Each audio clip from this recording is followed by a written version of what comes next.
এবার আবহাওয়ার দিকে নজরে রাখবো, তার কারণ ইতিমধ্যেই জানা যাচ্ছে যে নিম্নচাপের জেরে বৃষ্টিপাত, সেই নিম্নচাপ এই মুহূর্তে বিহারের দিকে খানিকটা শিফট করেছে, সরে গিয়েছে। আপাতত দক্ষিণবঙ্গে ভারী বৃষ্টির কোনো সতর্কতা নেই। দক্ষিণবঙ্গে বিক্ষিপ্ত বৃষ্টি হতে পারে, বাড়বে একটা ভ্যাপসা গরমের দাপট। উত্তরবঙ্গে ভারী বৃষ্টির সম্ভাবনা যদিও বাড়ছে, তবে দুর্যোগ কমলেও দুর্ভোগ থেকে রেহাই নেই। ঝাড়খণ্ডে বৃষ্টির জের আরও জল ছাড়ছে ডিভিসি, পরিমাণ বাড়িয়ে 55,000 কিউসেক হারে জল ছাড়ছে ডিভিসি। ইতিমধ্যেই কমলা সতর্কতা জারি করেছে তারা। দামোদর এবং মুন্ডেশ্বরী দুপাশ প্লাবিত হওয়ার আশঙ্কা। এই মুহূর্তে আমার সহকর্মী কমলেশ চৌধুরী আমার সঙ্গে টেলিফোন লাইনে। কমলেশ, এখনো পর্যন্ত যা সিচুয়েশন, কি আগাম বার্তা জানা যাচ্ছে, কি সতর্কতা জারি রয়েছে?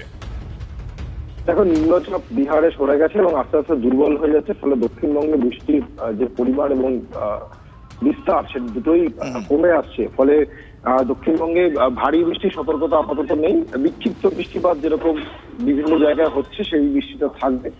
যেহেতু রোদ উঠছে, ফলে ভ্যাপসা গরমের দাপটও বাড়বে।